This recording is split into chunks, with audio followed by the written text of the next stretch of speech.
ready na ba kayo sa long weekend nyo? Well, para may baon na chill stories, keep us company until 3 p.m. I'm Denise. Ako po si Lourd de Veyra, isang tunay na kaibigan. Never manunumbat, never uungkatin ang past mo, and will always tell you to relax. It's all right. Enjoy this afternoon delight.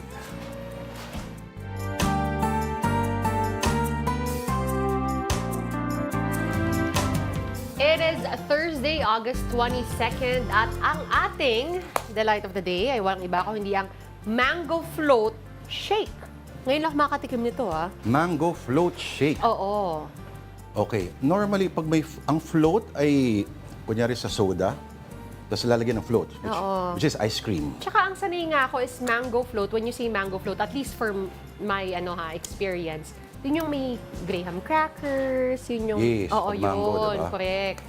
Ayan, so bakit nga ba mango float? Mangga, pugad sa ibabaw ng punong mangga. May kwento daw dyan, promise. May pinapatamaan ka ba? Ay, hindi. May kwento nga daw kasi according to a controversial children's book author. Ayun. So, apparently, meron daw sa Banahaw, no? Nagtatago ng magical bird. Oo.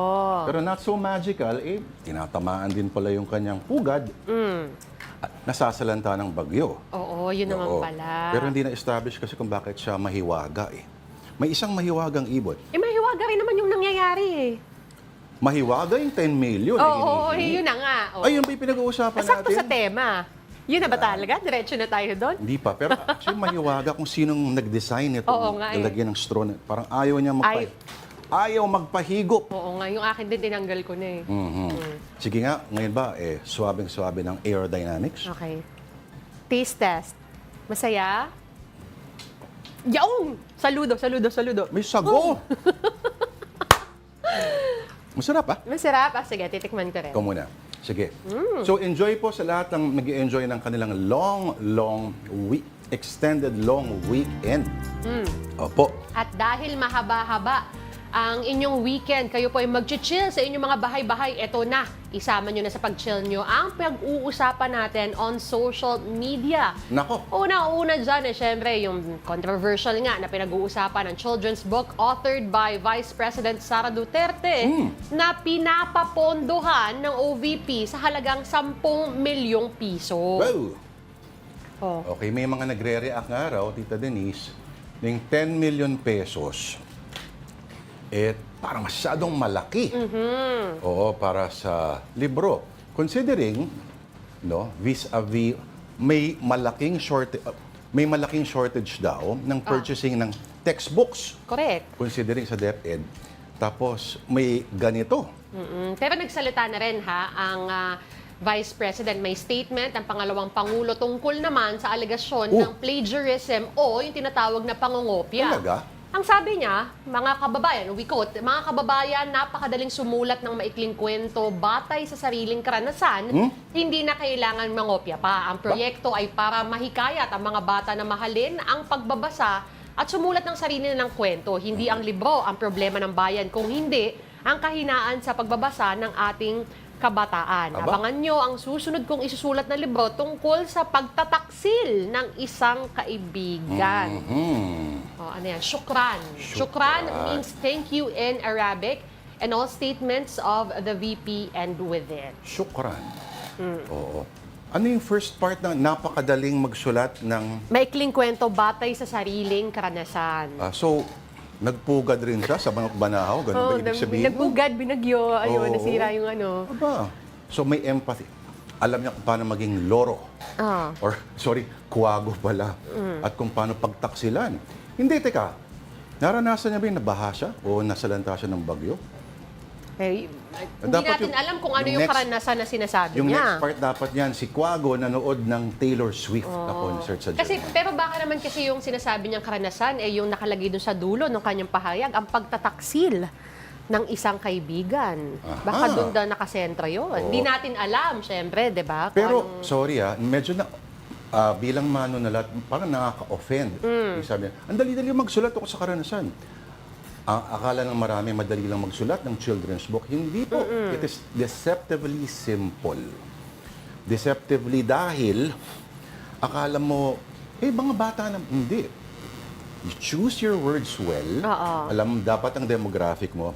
At yung end point ng nais mong ipahayag na mensahe. At ngayon ay hindi na simpleng mga tungkol sa pagkakaibigan lamang, o respeto, or great gratitude. Ang mga issues, they're talking about contemporary issues like war, refugees, mga usapin ng gender, sexualidad, etc., etc. No? At sumasabay ang mundo ng children's books authors. Kaya marami rin na-offense sa 10 million kasi para makakuha ka, let's say, ng 1 million peso grant, let's say, from the NCCA, ang dami mong kailangan daanan. Correct.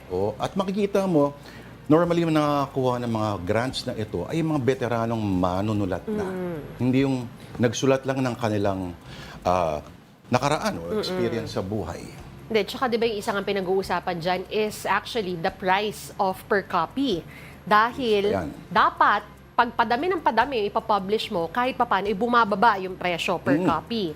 So, that would put her book, depende sa number of copies na for distribution, ano?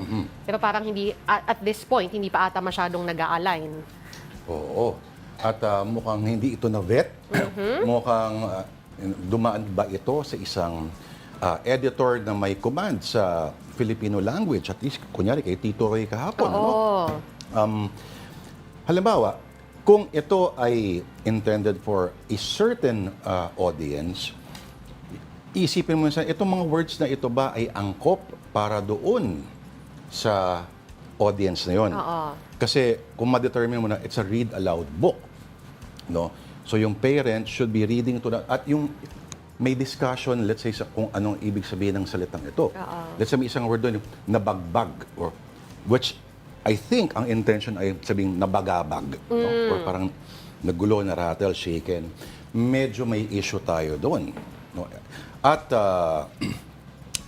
pero ang bottom line dito, I guess hindi niya nakikita yung the element of naked self-serving doon sa plano niya na ako nagsulat ito, ipapamahagi natin sa mga estudyante. As if naman this will save Philippine education. Ako nagsulat nito, papondohan natin sa taong bayan. Diba? Para mong sinabi na, kunyari lang si Sir Bumble Tolentino, parang kumuha siya ng pondo para siya mismo ay sumali sa pole vaulting.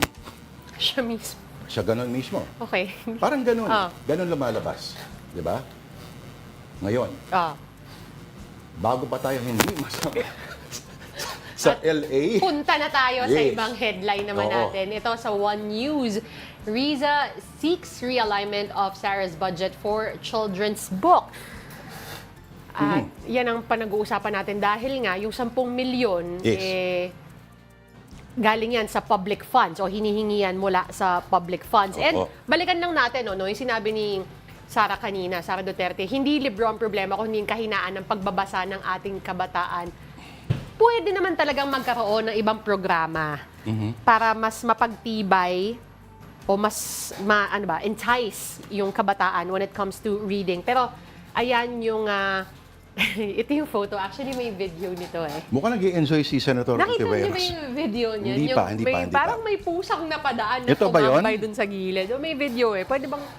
Ayan. So, Senator Riza also had a post on TikTok and Facebook where she can be seen, this is what I'm talking about, reading VP Duterte's book. And let's watch this.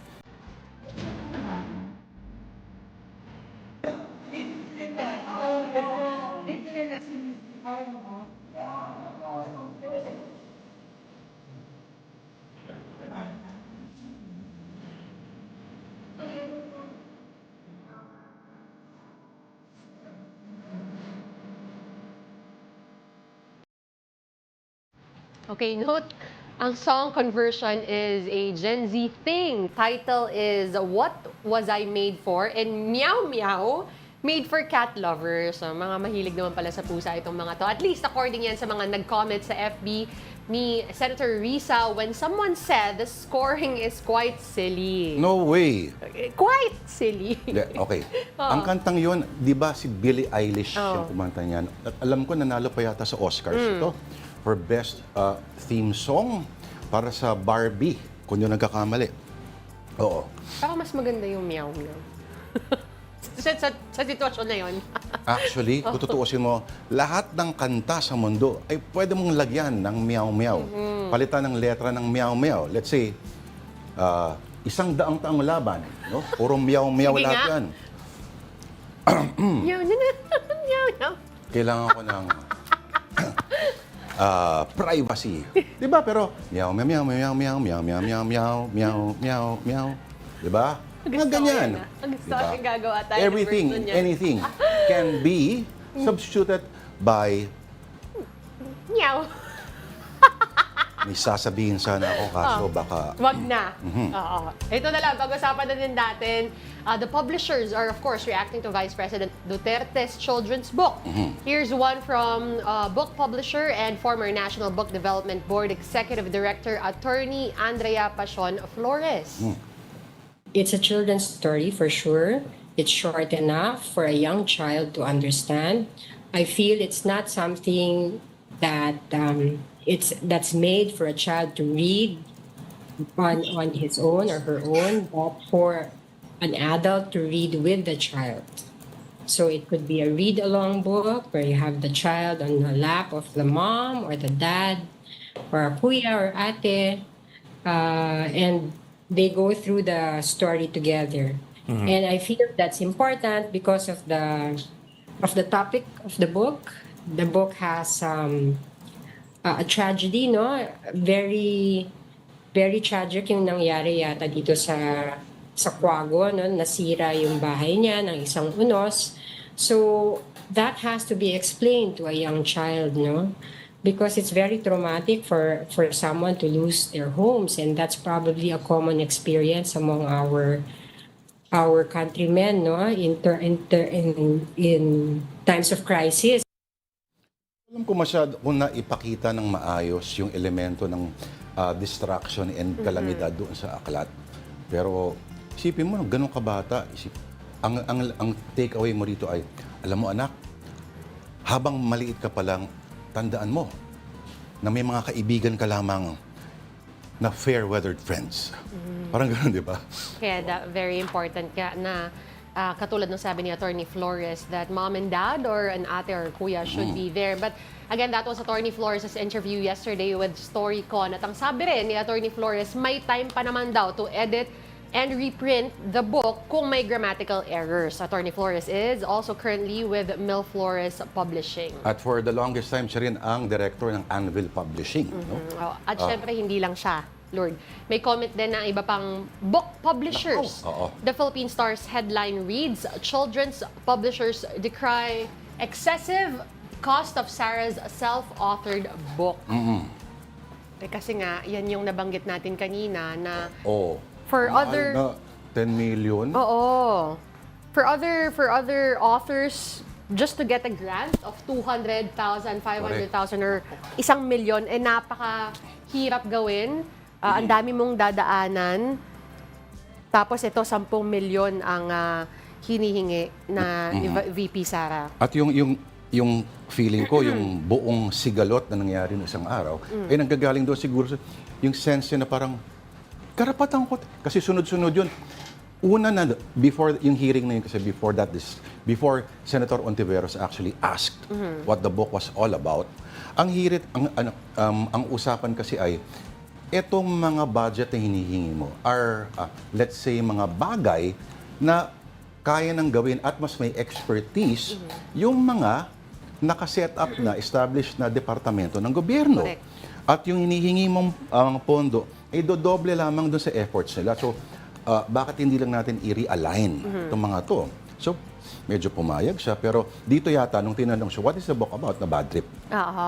Yun yung mahaba yung usapan, exchange nila no, ni Senator Risa. So, tinanong siya, tungkol sa bali, nung si Grace po ulit, Senator po, tinanong, tungkol sa ba yung book kasi? Parang, it says in the title, tungkol sa kaibigan.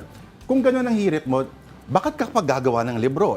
Gano'n lang pala yung point nun. Tungkol sa isang kaibigan, bakit pa tayo magpapublish ng 10 million pesos? O gagamit ng 10 million sa publishing? Mga gano'n kasi yun. So, a children's book is both simple and complex. Yan na. Hindi mo maaring i-summarize lamang sa ano. Children are more intelligent than we assumed them to be. That's right. Ito, mahaba pa nga ang usapan sa book, of course, ni VP Sara Duterte. Ako nga, meron akong sinabit dati na manuscript sa isang children's book publishing company. Kaso, hindi pa ako binabalikan hanggang ngayon. More than 20 years ago na yun. 20 years ago na. Ang pangalan niya ay Si Juan and the Magic Halaman. Sa akin mo na lang ipakita yung libro mo. Tayo ang magbasa. Kasi it's making agriculture sexy again, ika. Okay, maiba naman tayo ngayon.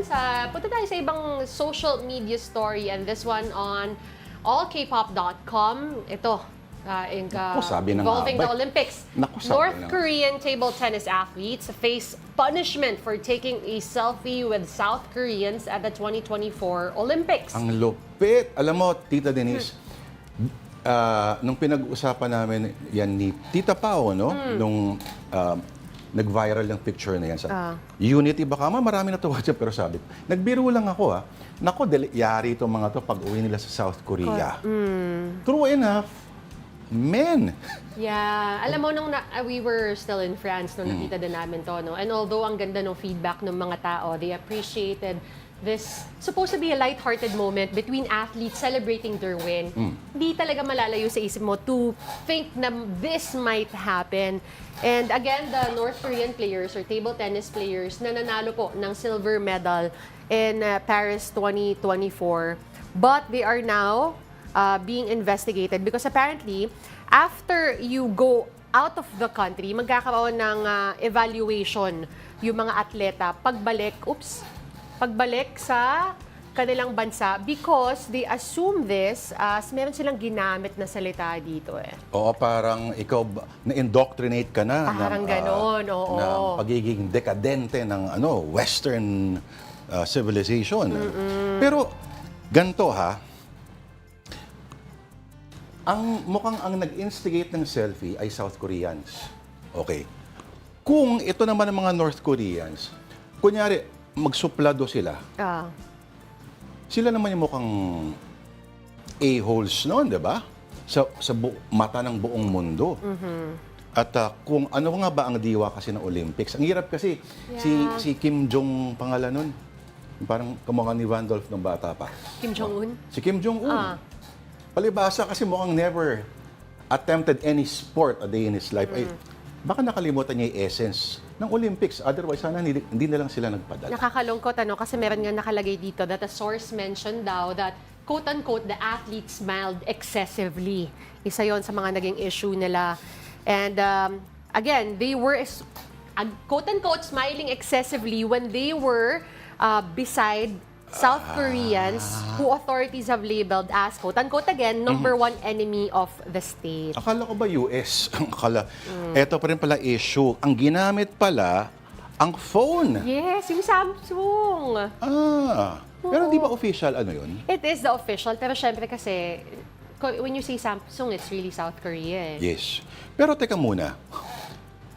Malay mo naman, inosente itong mga North Koreans. Malay mo, ngayon lang sila nakakita ng flip phone. Oy, pero ito yan ang isang pinag-uusapan dito. There are mixed doubles table tennis players naman na may selfie with Chinese athletes. Okay. Pero they avoided holding the phone daw and letting the Chinese athletes just take the selfie. So, hindi pa masyadong sigurado, wala pang clear report if they will face punishment. Sa mga ganong pagkakataon ba, di ba, iba yung jubilation mo na naiisip po pa ba yung mga ganitong mga bagay? Pero you never know kasi syempre, di ba, iba yung patakaran sa kanila. Alam mo, kung ako sa North Korean athletes, hindi na ako uuwi ng North Korea. Magliliwaliw na lang ako sa streets of gay Paris. I will seek asylum. At I'm sure ibibigay yan ng European countries. Well, speaking of the Olympics and what happened there, ito, kuha muna tayo ng updates on our very own Olympians.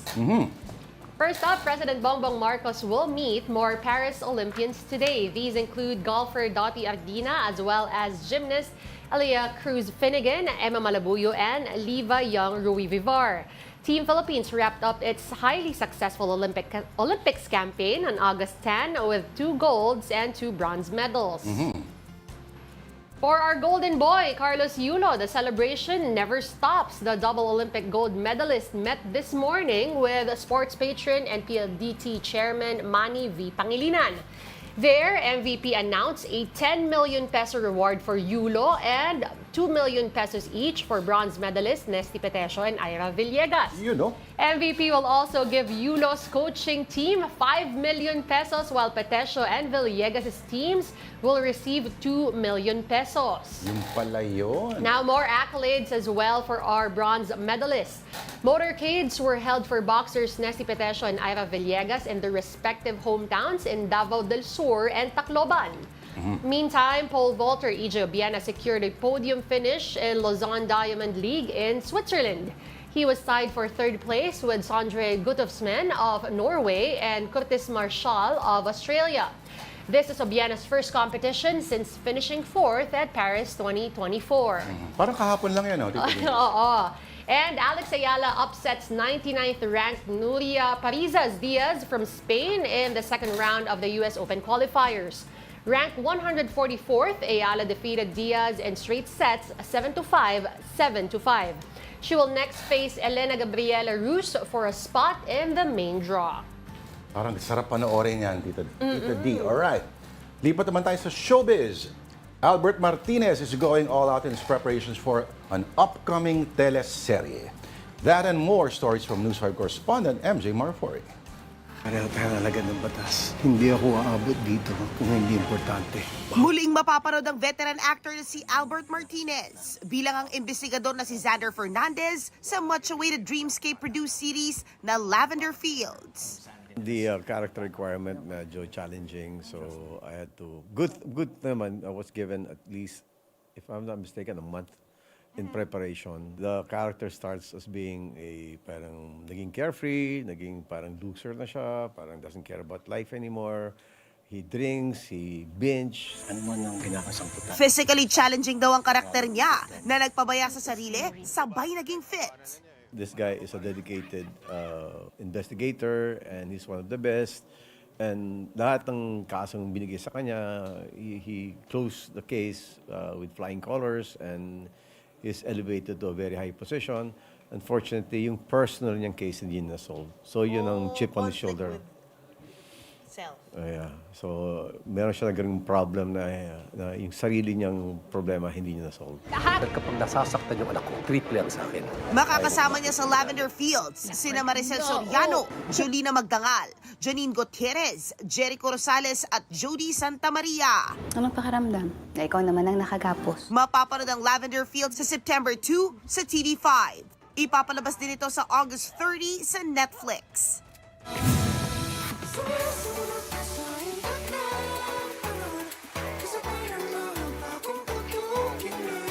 Mula sa kanilang bonggang Eat Bulaga performance hanggang sa newsroom at studio tambay, adopted kapatid na talaga ang global pop group na Horizon. Sila rin kasi ang magme-mentor sa Be the Next 99 Dreamers na ipapalabas sa TV5 sa 2025. Bubuuin dito ang next set ng global pop icons mula sa iba't ibang bansa. Ang payo ng Horizon. Wag lang po silang sumuko sa pangarap nila. Kailangan maging consistent po sila sa passion nila, ganun. Sumagi rin daw sa isip nila yan noon, pero nagpursige lang sila sa tulong ng isa't isa. Some of us po, at the time po, students pa rin po. So, sobrang hirap po talaga. Like, magpapasa po kami ng mga, assignments namin, homeworks namin. So, dalawa po talaga yung inisip namin, yung trainings namin, yung sa schools din po namin. So, ayun po talaga yung pinakamahirap. So, kailangan talaga ng time management. Ngayon, ang kanilang hit song ng OPM remake na Sumayaw Sumunod, i-debut na nila this September sa mga top-rating variety show sa South Korea na naging stepping stone ng ibang BTS at K-pop groups. This November 3, magaganap din ang kanilang major concert sa Mall of Asia Arena. Alright, time out muna. Marami pa kayong kwento sa inyo. Magbabalik po ang Afternoon Delight.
Alright, happy founding anniversary sa COMELEC.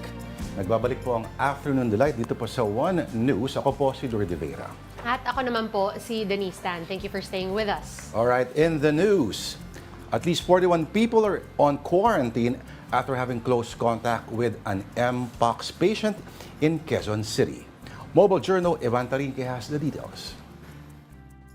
The first case of Mpox in the country this year went to a spa and a dermatology clinic in Quezon City before his status was confirmed. This is what the authorities in Quezon City revealed yesterday to the public. Based on their investigation, the 33-year-old Mpox patient started experiencing fever on August 8. Despite this, he still went to a spa in E. Rodriguez Avenue on August 11. 4 days later, the patient had a consultation in a dermatology clinic in Quezon City. He was confirmed positive for Mpox last week. Quezon City Mayor Joy Belmonte shared that the victim allegedly had a sexual encounter in the spa. He's a government employee. However, he frequents these kinds of establishments. 41 individuals are now under a 21-day quarantine after they were identified as close contacts to the Mpox patient. 10 of them are employees of the spa, while the remaining 27 are massage clients. Yung mga clients, mga 27 clients yung nasa kinonsider natin type 1 kasi hindi natin ma-determine allegedly merong sexual encounter na nangyari dun sa spa. Pathologist to check is wearing PPE naman. So hindi siya natin mako-considered ay a high-risk close contact. Quezon City Epidemiology and Surveillance Division Chief Dr. Rolando Cruz also told the big story the close contacts are not exhibiting any Mpox symptoms so far. Cruz also shared that the patient is currently isolating in Research Institute for Tropical Medicine in Muntinlupa. Okay naman yung pasyente. And of course, syempre malungkot yung pasyente dahil na-diagnose siya with Mpox. No? So, they're continuing talking to the patient para makapag contact trace pa tayo ng maigi. The Quezon City LGU also found out that the spa was illegally operating. The spa's business and mayor's permits have already expired and it did not have sanitary clearance. Quezon City Mayor Joy Belmonte ordered its shutdown. Illegal lang ang kanilang pag-ooperate, kaya malaki rin ang tsansang may iba pang illegal na aktibidad na ginagawa doon. In a statement, the spa announced that it will follow the advice of the local government. Also yesterday, President Bongbong Marcos had a meeting with the health department yesterday about Mpox. He ordered the DOH to strengthen its surveillance in areas and people affected by the disease. The DOH is currently crafting its guidelines for establishments with close physical contact services like spas, barbershops, and salons. Again, that was Pauline Versosa reporting. Now, here is a quick rundown of more stories on One News. 2 companions of dismissed Bamban Mayor Alice Guo are now under the custody of Indonesia. These are Cassandra Ong, the official representative of Lucky South 99, and Sheila Guo, Alice's sister. The Justice Department said they are working on getting Ong and Guo back to the country. They reportedly flew to Malaysia with embattled mayor on July 18. In related news, a money laundering case will be filed against Guo and several others before the Department of Justice. This is on top of her qualified human trafficking and tax evasion charges. The NBI is also set to summon Elmer Galicia, the lawyer who claimed to have seen Guo on August 14 when he notarized her documents. And the Quad Committee will invite former President Rodrigo Duterte to its next hearing.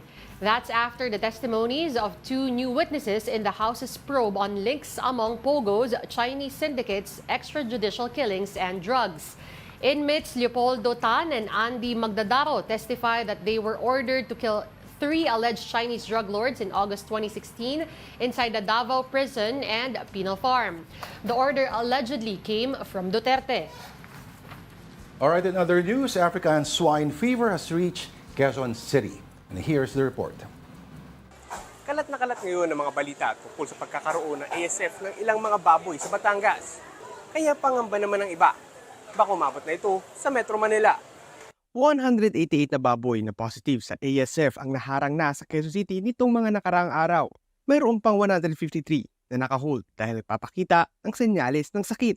Sa ngayon, 12 checkpoints na ang ipinatupad ng Bureau of Animal Industry sa Metro Manila, Central Luzon at Calabarzon. Para matulungan ang Department of Agriculture / Bureau of Animal Industry na mapigilan ang pagkalat pa ng ASF, nagtayo tayo ng checkpoints sa mga pangunahing daanan sa Quezon City. Na-validate at nabigyan na ng orientation ng hog raisers na makakatanggap ng government-controlled vaccination kontra ASF sa Batangas. Ayon sa BAI, ang mga baboy na tuturukan ng bakuna ay ang mga grower at hindi dapat infected ng ASF.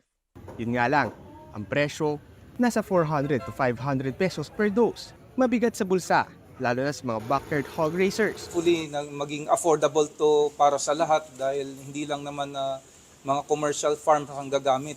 As low as possible, kung pwede nga 100 pesos. Target ng DA na mag-distribute ng 600,000 doses ng ASF vaccine para sa kanilang government-controlled vaccination. Gumawa rin ng advisory group ang BAI na tututok at mag-aaral kung effective ba ang pagbabakuna. Sinisiguro ng DA na ligtas pa rin naman kumain ng mga baboy ngayon. Sa dami at higpit ng checkpoints, tututukan daw nila para wala talagang ASF-infected na baboy na makakapasok. Mobile Journal, Ivan Tarinki po hatid ang muka ng balita. Okay, at this point, let's see what's happening in the United States as the presidential campaign there continues. On CNN.com, we have the highlights of Day 3 of the Democratic National Convention, or the DNC. Waltz fired up the crowd. Bill Clinton called the ticket a breath of fresh air, and Oprah said, choose common sense over nonsense. Sino kaya yung nonsense? Oo. Bill Clinton and Oprah. Napaka-90s, ano? Ika nga ng isang karakter doon sa 30 Rock. Pinanong siya, what's your religion? I'm not sure, but I pretty much just follow whatever Oprah tells me to do. Oprah yan. Now, there was also a moving speech at that rally, and let's see that right now.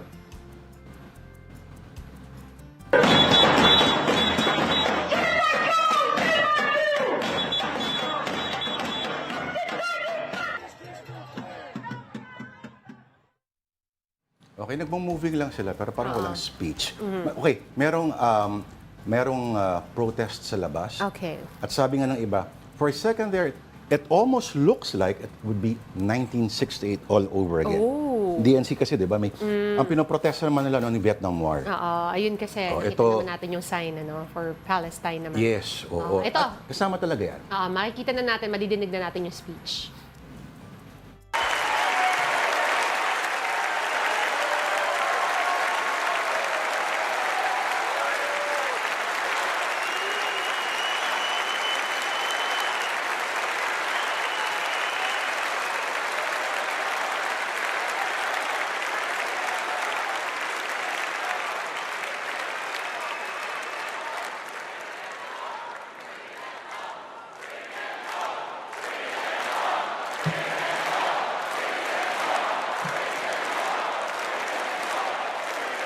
At this moment, 109 treasured human beings are being held hostage by Hamas in Gaza. Among the hostages are 8 American citizens. One of those Americans is our only son. His name is Hirsch.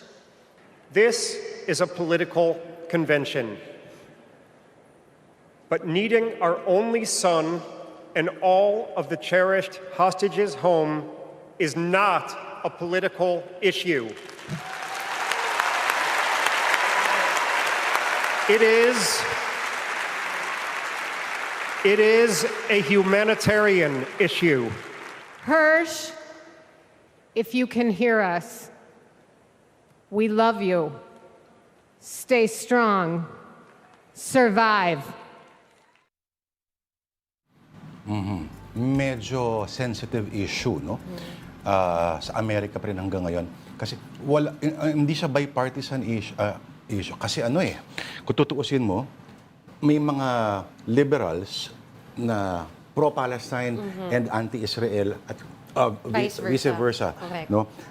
Medyo, sino kaya nag-isip na Okay, mahalagang issue to pero I think magiging divisive yan within the convention. Mhm. Ang ganda na ng momentum nila, alam mo, the other day, yung joke parang ang dami nagsalita before bandang almost 12 midnight pinagsalita si Joe Biden. And ibang klase energy ng mama. Kung first time mo mapapanood si Biden, sabihin mo, yan ang Democratic nominee namin. Mukhang Malayong-malayo. malayo, sumisigaw, galit, at talagang parang brimming with absolute fury and confidence. Pero, sabi ng isa, parang, para daw siya yung nakita mo yung ex mo, na parang, May comparison. did I make a mistake? Parang ganun daw. May ganun pa palang Oo, pero tanda nila, hindi gabi-gabi ganun ang itsura ni Joe Biden. Correct. In short, yung ex mo, pag uwi niya, pag tinanggal niya yung kanyang makeup, maganda pa rin siya. Okay. Sige. Again, abangan natin kung that will benefit them, yung kanilang momentum that you just mentioned, because again, the presidential elections will be happening this November. So, malapit na. Ito, malapit na rin tayo sa dulo ng ating program, but just stick with us. You're still watching Afternoon Delight. We will be back after a quick breather.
August 22, 2005, the last Jewish settlers leave the Gaza Strip. That happens nearly 40 years after Israel captures the territory during the Six-Day War. The Israeli withdrawal makes way for Palestinian control in Gaza. 1996. In Washington, President Bill Clinton signs welfare reform into law. Today we are ending welfare as we know it. But I hope this day will be remembered not for what it ended, but for what it began. The measure ends guaranteed cash payments to America's poor and demands work from its recipients. 1989.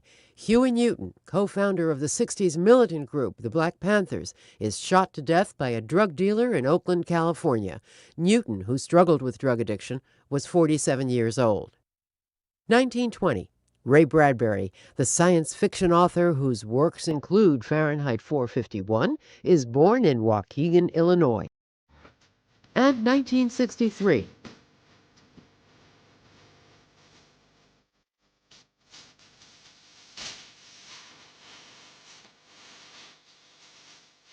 Singer-songwriter Tori Amos is born in Newton, North Carolina.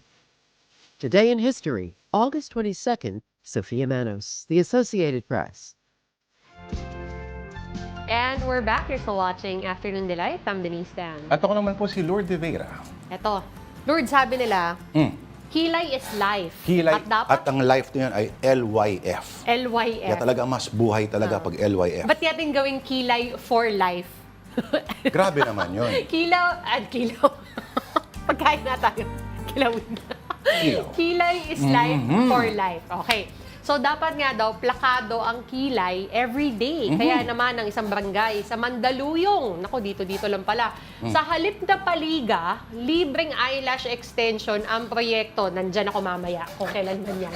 Mobile Journal Denise Valdesancho with the story. Sawa ka na ba sa paliga nila SK? Dahil dito sa Mandaluyong, kakaiba ang pa-project nila SK. Ang gusto nila, plakadong eyelashes for all. Dapat lahat pak sa Barangay Highway Hills sa Mandaluyong. Paano ba naman? Go back to the young and beautiful you ang peg ng sangguniang kabataan nila.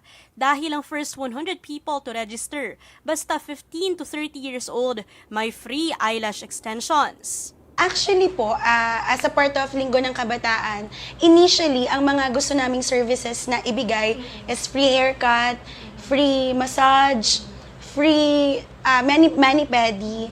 And then one of my SK kagawad, sabi niya, Chair, bakit hindi tayo mag-offer ng free lashes? Bukod nga dyan, may free basic skincare tips at makeup tutorial din sila SK. Nais raw kasi nila nabigyan ng pagkakataon ang mga residente ng barangay to pamper themselves. Ang ano talaga namin dito is pamper day. Pamper day kasi one day lang po yung mga free massage and everything eh. Pero itong free eyelashes, week long. So, at hindi lang yan ang afford ng budget nila. May financial literacy seminar, crochet making, iba't ibang palaro at pa-launching ng free wifi rin para sa Linggo ng Kabataan ng Barangay Highway Hills. Unang-una kasi, ang label kasi ng SK, mga paliga, palaro, which is sports committee kasi talaga ang sangguniang kabataan. Ngayon naisip namin, since afford naman ang barangay namin, gusto namin yung fresh, maganda. Siyempre, bukod sa mga napaganda nila, nag-uumapaw rin ng pasasalamat ng eyelash extension studio owner na si Ira. Actually, etong month na to is sa mga business owner is ghost month talaga. So, sobrang laking ano po siya, opportunity para sa amin kasi parang 100 packs, hindi po biro. So, si Catherine naman, bago nga isalang may mensahe sa ibang sangguniang kabataan. Saya naman po kasi yung iba po kasing kabataan po is matutuwa rin po sila na may free eyelashes. Tas yung iba po kasi hindi po, parang kinikimkim po nila yung pera nila. Ang say naman ni SK Chairman. Gusto ko lang din maintindihan ng mga manonood natin no, na iba-iba ang budget ni barangay. So, yung iba limited ang resources. Malaki or maliit man yung fund, kung talaga nasa puso mo yung mga paggawa ng proyekto, magagawa ng paraan yan. Ang mga gantong inisyatiba, hudyat ng magandang kinabukasan para sa kabataan. Kaya mga SK, huwag papakabog. Slay lang ng slay. Mobile Journal Denise Valdesancho po, hatid ang mukha ng balita. Kinabang si Denise Valdesancho. Teka, mali pala tayo. hindi kilay is eyebrow, di ba? So, ang Oo. pilikbatas eyelashes. Oo. So, pakipaliwanag sa Pero mga... usually, baka naman kasi doon kasi sa mga eyelash studios na ganyan, usually, nagsaserve din talaga sila for So, brow and kilay. Oo. Pakipaliwanag nga pa sa amin kung gaano kahalaga ba ang eyelash extensions at yung, let's say, yung kilay na... Yung kilay daw kasi, it serves to really frame your face. Kaya daw Kilay. dapat, kaya daw dapat alam mo yung right angle nung kilay or right yung shape nung kilay for your face shape. So, maling pag-angulo ng kilay, Oo. sira na lahat ang framing. Pero meron kasi na mas yung straight lang yung kilay, meron yung mas arco, meron naman yung sobrang taas, and then for the lashes naman, mas buhay tignan yung mata. Meron ba mga tao na naturally mahaba ang eyelashes? Meron. Oo, hindi ako yon. Pero meron talaga. Naka-extensions ka ba? Wala eh. Oo. Pag kinabitan pa ng extensions yan, Hahampas sa'yo. kabog na sila lahat. Pagsasamantalahan ko yung libreng all week daw eh. All week. Oo. Come back to the young and beautiful Pag you. ko dito, pag intro ko pa lang, ganun. Come back. Kotchi. Paano ako direct? Direct, solo. Pa-zoom in ako. Pa-zoom in ako. Yan, Di ako direct yan. isa. Come back. Pwede. Tapos gumagano yung pelikbata. Uso raw ngayon yung makapal ulit ang kilay. Totoo ba yun? Yes. Parang Claudine Barreto, circa Ay, hindi ko alam kung early. ganong level. Pero Parang isang buong monobrow na halos. Ganyan. ang uso talaga is yung what they call brow lamination. So yung parang brinosh mo lang yung kilay mo and you can see every stroke, every ano ba tawag doon? Every brow strand. Lamination. Oo. Parang isipin mo na lagyan ka ng glue sa Pero masakit yung eyelash extension, sa totoo ba lang? Makate. Oo. For me, tiis ganda na tinatawag. Oo. Well, depende sa mga tao talaga kasi it never worked for me kasi side sleeper eh. So, dun pa lang sira na yung extension. Side sleep. Hindi ba tinatanggal mo muna dapat yan bago ka matulog? Hindi! Yung mga nagpapaganon, 3 weeks yun. Ha? Yes. Mga 3 weeks to a month yung mga ganon. That's why they do it kasi para nga paggising nila, sabi nga ni Madam, fresh kagad. Oo, in fairness si Madam. Oo, paggising mo. Oo, sa mga barangay dyan, hindi lang po liga ng basketball ang pwedeng proyekto. Magkano ba mga eyelash extensions normally? Alam mo, yung Albasa? meron ako napuntahan sa may South, sa may Muntinlupa before, nasa 2,500 to 3,000. Oo, ang mahal. Mahal siya, may kamahalan siya. Although, syempre, prices vary. Pero it could be, I think meron pa nga mga nasa 4,000. Wow! Maintenance talaga. Feeling ko sunod na mauuso dyan, mga mustache extensions naman. Ano? Ba't di natin subukan sa'yo pag merong nauso? Why not? Hindi ba pwedeng bangs extensions na lang? Para come back to the young and beautiful you. And as promised, book talk tayo. Okay. Para we have a literate discussion on reading. Because reading is leading. Ito na po ang I Saw the Signs. Ito ng I Saw the Signs. Asahan na ang dagsa ng memes ng VP Book Edition. Easy. Relax lang. Oo. Ang title nito ay Iyaking Kaibigan. Mayroon pang dialogue. Ako yung blue. Sige. Sige. Madam May boses mo yan. Kaya mo yan. Para Madam Chair, pinapoliticize niyo po yung budget ko. Inatanong lang naman kita kung tungkol saan ba itong libro mo. Not everything is about you. Sa ilalim nakalagay mga kwentong 10M ni Easy. Inday Lustay. 10 meters ba yan? Baka 10 meters, di natin alam kung ano ibig sabihin ng 10M na yan. Alright. Next. Dating magka-easy boy. Kwentong Unity. Kasi dating magkaibigan. Parang pasok naman dun sa Pero nakakatakot yung mga mata nila, no? Parang Village of the Damned ang dating. Oo nga eh. Parang hypnotize sila. At yung isa letter S. May letter ba yung isa? Walang letter yung isa. Baka hindi naman yung presidente ngayon kasi walang letter eh. Kakawig lang naman yung buhok eh. Oh, di ba? Baka iba. Oh, yung next naman tayo. King. Haba-haba ito. Easy. Ito. Bagyo baka mo, kaibigang Loro. Bye! Ito ay pinagtripan yung supposedly CCTV footage showing the Vice President leaving the country for a family vacation noong kainitan, kasagsagan ng bagyong Karina. Wala ka dito noon, Denise. Wala ka dito. You are not a bird. At saka, You're a friend in times of need. Isinakto dun sa page na ang nakasulat ay nandito ako upang tumulong. Muli tayong muling itayo ang iyong pugad habang inaayos natin ang iyong tahanan. Teka muna, bakit yung ina-assume na kwento niya yan, di ba? Sinabi niya lang ba, di ba sinabi niya, madali lang naman magsulat ng base sa experience mo, malay mo. Bakit? Naging kuwago na ba siya? At nanirahan sa banahaw? Meron nga ang pagtataksil na nakasulat dun sa dulo. Doon sa statement, di ba? Baka naman ibang kwento. Baka naman walang kinalaman sa bagyo. Alam mo, eto para hindi na kayo gumastos. At kung gusto niyo ng isang libro na nandun ang lahat, may leksyon, may pinapakita kung ano-anong mga perverse relations of people, etc., etc. You have the Bible. Nako, oo.